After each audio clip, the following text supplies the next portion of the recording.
ગુણાતીતાનંદ સ્વામી કહે છે અહીંથી લઈ અને પ્રકૃતિ પુરુષ સુધી પંચ વિષયની હોળી હરગી છે. બોલો, તે માયા કૂટે છે કે મારા હાથથી ગયો. અને મહારાજ કહે પંચ વિષય રૂપી પાતાળ ફાટ્યા છે, તે પાણીએ ભરવા માંડે પણ ભરાય નહીં. પંચ વિષય રૂપી પાતાળ ફાટ્યા છે, તે પાણીએ ભરવા માંડે પણ ભરાય નહીં. જેને ખેતી કરી હોય, ગામડામાં ખેતી કરી હોય, મકમભાઈ છે કોણ છે બેટા? મકમભાઈ છે કોણ છે? ગામડામાં ખેતી કરી હોય અને નવા ક્યારા બાંધ્યા હોય અને એમાં ઉંદેડાના ભરોંડા હોય અને એમાં પાણી જાય, જોયું છે આવું? હા, પાણી જાય બધું હોય ભરોંડામાં. હા, ક્યાંય ઊંડું ઊંડું વહી જાય પાણી. ને પછી ખેડૂત ડાયા હોય, હોશિયાર હોય એટલે બે ઢેફા નાખી ઊંધી કોદાળી મારી અને ભરોંડું બંધ કરી દે. ઊંધી કોદાળી મારી. હા, એમ અહીંયા પંચ વિષય રૂપી પાતાળ ફાટ્યા છે. બોલો, ભરાય જ નહીં. હા, જો કોહનું પાણી હોય ને તો કોહનું બધું પાણી ભરોંડામાં વહી જાય. હા, ક્યારો રહી જાય કોરો અને ભરોંડું કઈ ભરાય નહીં. હા, એટલે આ એવું છે, પંચ વિષય રૂપી પાતાળ ફાટ્યા છે, તે પાણીએ ભરવા માંડે પણ ભરાય નહીં. વેરી ઘર માહી તેરે જાનત સ્નેહી મેરે. તે માટે માઇક ધૂળ જેવા પંચ વિષય તેનો ત્યાગ કરી દેવો ને આને આ દેહ ખોટા કરી નાખવા પંચ વિષયનો ને મળવત કરી સર્વને નાશવાન ને તુચ્છ જાણવા. મળવત, બોલો, હે હમું જોવાનું મન ન થાય એવા બધા. એવી રીતે દેહ, લો, હો, બરાબર, એ સર્વનો નિષેધ કરવો. બોલો, એવી રીતે દેહ, લોક, ભોગ આ બધાનો નિષેધ કરવો. બોલો, તેને કરીને વૈરાગને પમાય છે ને તેને પામી અંતરદ્રષ્ટિ કરવી કે આ લોકમાં શું માલ છે, એમ અંતરદ્રષ્ટિ કરવી. બોલો, આ લોકમાં શું માલ છે? જો આ લોકમાં શું માલ છે કે કેવો માલ છે એ બધું જાણવું હોય, પૂછવું હોય તો જે આ બધા ગૌઢા તમે બેઠા છો ને બધા 70 વટી ગયા હોય એને પૂછવું. 70 વટી ગયા એને પૂછવું શું માલ છે આ લોકમાંથી, કાઢો કાંઈ કયો એવું છે બધું. હા, આ લોકમાં શું માલ છે ને આ વાળી લીધી છે તે શું પાણા ને કાંટા છે. અમને તો કાંઈ માલ જણાતો નથી, પણ આ બજારના કાંટા કરતા એ કાંટા સારા.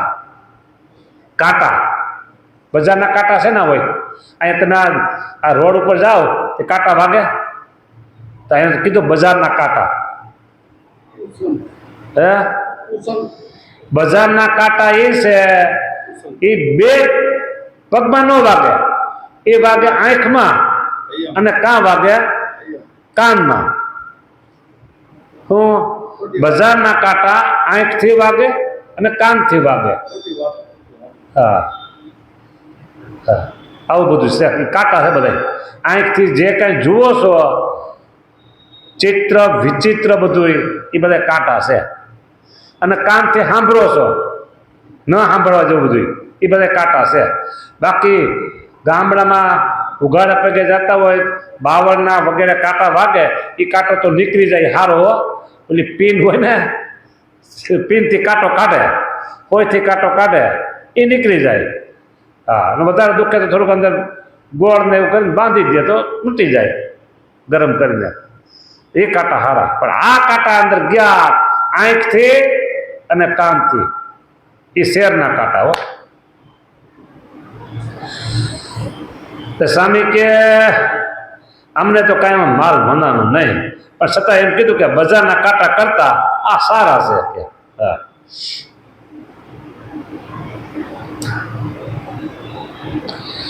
રૂપ હજી એક રહી ગયા, બજારના કાંટા 2 મેં કીધા ને, હજી એક રહી ગયા બાકી હો. બીજું ક્યાં? ત્રીજા ક્યાં? આંખના કીધા, કાનના કીધા. હા, અને નાક સુગંધ લે અને જીભ, હા, નાક સુગંધ લે અને પછી જીભને કહી દે, ઓર્ડર આપી દે. સુગંધ લે નાક, બતાવે કે જો મધ્ય તળાય છે, સમોસા તળાય છે. પછી જીભડી છે ને હળવળ હળવળ થાય, પણ નાકને મળે નહીં સ્વાદ લેવાનો જીભડીને. નાક બતાવી દે. આ બધા કાંટા છે, બોલો. હા,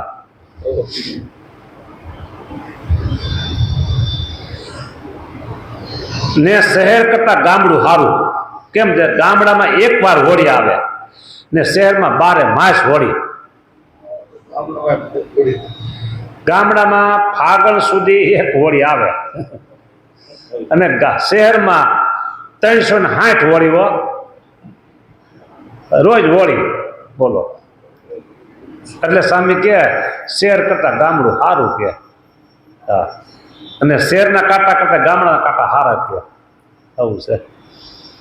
એ ભલે સ્વામી કે અને આ કથાકાર વક્તા કે ગામડું કોઈને ગમે નહીં. ગામડું કોઈને ગમે નહીં. હા, એ હવે તો ગામડા છે ને ફોરવર્ડ થઈ ગયા હો. એ કે અમે વાહેરી ગયા એમ માની શેર કરતા આગળ નીકળવા તૈયાર થયા. હા, ગામડામાં 1 વાર હોળી ને શહેરમાં 12 માસ હોળી ને 12 માસ દિવાળી. દિવાળી હોતી શહેર 12 માસ શહેરમાં, ને ગામડામાં વિવાહ હોય ત્યારે વિવાહ ને શહેરમાં 12 માસ વિવાહ. ઢોલ વાગ્યા કરે, બરાબર, પણ એમાં કાંઈ માલ નથી. જો આવું છે બધું હો. આ તો ભગવાન ભજવા હોય ને એના માટેની વાતો છે હો, બધાની માટે વાતો નથી કયા.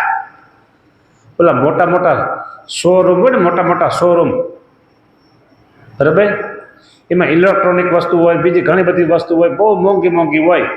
ભાઈ દાળિયા કરતો એ જાય એમાં. દાળિયા કરતો હોય અને રોજે રોજનું કમાતો એ મોટા મોટા મોલમાં જાય. તો મોલ કોના માટે? સમજી ગયા ને તમે? હા, એના માટે છે. એમાં આ વાતો કોના માટે છે? જેને દેહને રાજી કરવો છે, જેને આંખને રાજી કરવી છે, બરાબર, જેને પંચવિષયના સુખ લેવા છે, એના માટે આ વાતો નથી હો. આ વાતો તો એના માટે છે એ છેલ્લો જન્મ કરી ભગવાન પાસે પહોંચી જવું છે, ભગવાન ભજી લેવા છે, એના માટે વાતો છે. એ આપણે સત્સંગે શું કામ થયા છે? હરિભગત શું કામ થયા? તમે જવાબ ન આપો. કાલે અમારા સભા હતી ને બાળકોની, બાળ સભા, એમાં છોકરાએ જવાબ આપ્યો હતો, બહુ સરસ જવાબ હતો. મોક્ષ કરવા માટે એમને હરિભગત થયા છે કે સત્સંગ એટલા માટે થયા છે. પણ હું તમને એમ કહું કે આપણે હરિભગત એટલા માટે થયા, સત્સંગ એટલા માટે થયા છે કે ભગવાનને મેળવવા. શેને માટે? ભગવાનને મેળવવા. ધ્રુવજી ગયા હતા ને જંગલમાં, શેને માટે ગયા હતા? ભગવાનને મેળવવા.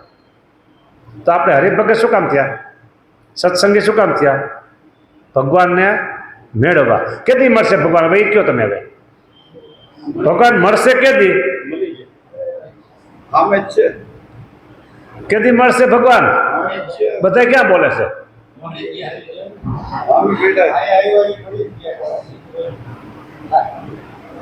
હા, જો તમે રાહ જુઓ કે ભગવાન મળશે તો સમજણ ઘણી કાચી છે. પણ તમે એમ કહો ના ના, અમને તો ભગવાન મળી ગયા છે. ભગવાન મળી ગયા પછી શું કરવાનું? ભગવાન રાજી થાય એમ કરવાનું. ભગવાન મળી ગયા છે હો, બાકી નથી. હવે તો એ રાજી થાય ને એમ જ કરવાનું. ભણ્યા શું કામ?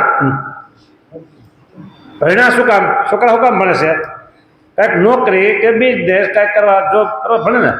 ભણતર પૂરું થઈ ગયું પછી શું કરવાનું? પછી નોકરી કરવાની,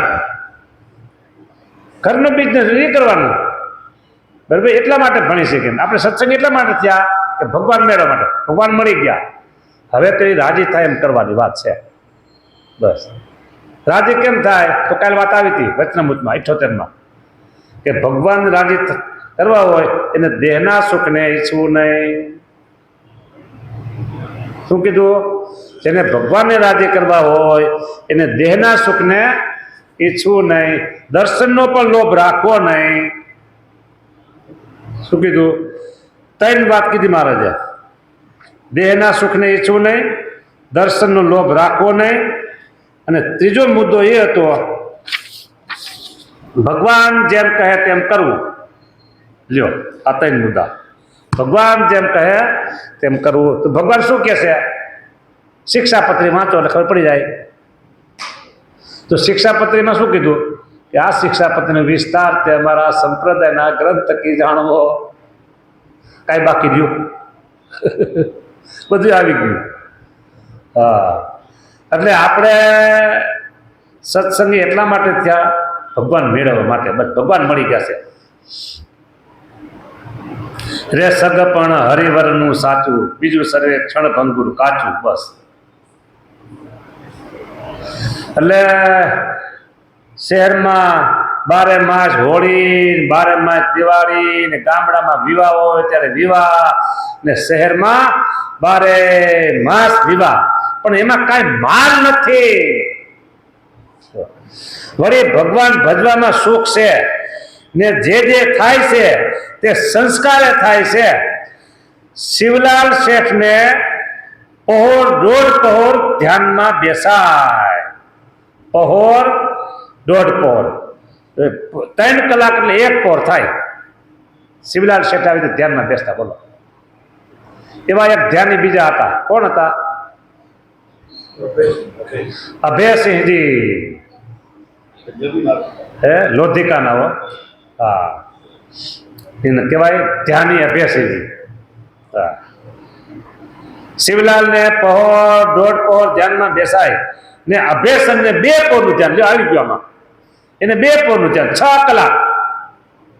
હા, આવું છે. હવે એ વાત લાંબી છે અભયસિંહજીની, પણ આપણે એને ના હજી છે કા હજી સમય છે. હા, એ ધ્યાનમાં બેસે ને દાંતણ કરે સવારમાં 5 વાગે દાંતણ કરવા બેસે, અને 6 વાગે દાંતણ પૂરું થાય. 1 કલાક આવડું બધું દાંતણ કરવાનું. દાંતણ એટલે બસ અત્યારની ભાષામાં એ દાંતણ થતું હોય ત્યારે જેને જે કાંઈ કામકાજ હોય રાજના એ બધાને પૂછી જવાનું છૂટી. પછી દાંતણની 2 ચીરું કરે, ખબર છે ને, ઉલ ઉતારવાનું. એ દાંતણની 2 આમ ચીરું થાય પછી ખલાસ. પછી કોઈને કાંઈ પૂછાય નહીં. સંસાર ચિરાઈ ગયો, બરાબર. અને પછી સ્નાન કરી અને નીચે મંદિર ઉપર મેળી ત્યાં ધ્યાનમાં બેસી જાય. એને કહી દીધેલું રાજ હળગી જાય તો ભલે, લૂંટાઈ જાય તો ભલે, મને કોઈએ આ ધ્યાન સમયે કોઈએ પણ મને બોલાવવાનું નહીં. ઉપર જાય, નીચે સીડી માણસ બેઠો હોય, કોઈને ઉપર જવાય નહીં.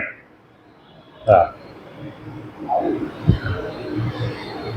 6 કલાક કીધું ને, એટલે 5 વાગે માનો 5 સાડા 5 બેસી જાય, બરાબર. લગભગ 1-2 વાગે એને ધ્યાન પૂરું થાય. અને પછી માળા ને પૂજા ને જે કાંઈ શિક્ષા પછી વાત કરે એટલે 3 વાગી જાય. એટલે પછી નીચે ઉતરે, ખાવા પીવાનું બધું પછી. જો આવા એટલે કીધું કે અભ્યાસને 2 પહોરનું ધ્યાન તે ચાય તે કામ આવે. એટલે ગમે તેવું કામ આવે પણ બેસે ધ્યાનમાં, એવો નિયમ. ત્યારે બધું સંસ્કાર ને કોઈક મોટા સાધુની દ્રષ્ટિ હોય હો, એની ઉપર બે જણાની દ્રષ્ટિ હતી, એક ગોપાળાનંદ સ્વામી અને ગુણાતીતાનંદ સ્વામી દ્રષ્ટિઓ. એ મર્મમાં પોતાનું સામર્થ્ય કહ્યું સ્વામીએ, બધું સંસ્કાર અને કોઈક મોટા સાધુની દ્રષ્ટિ, એ મર્મમાં પોતાનું સામર્થ્ય કહી દીધું ગુણાતીતાનંદ સ્વામીએ. લ્યો આવી વાતું છે. ક્યાં મળે આ વાતું? ક્યાં મળે હો? ક્યાંય ન મળે. અહીંયા મળે ને મફતમાં અહીંયા મળે હો, એવું છે આ બધી. સારું લ્યો, ભલે મળતી સમજા. અને તમે બધા લ્યો છો. જય સ્વામિનારાયણ.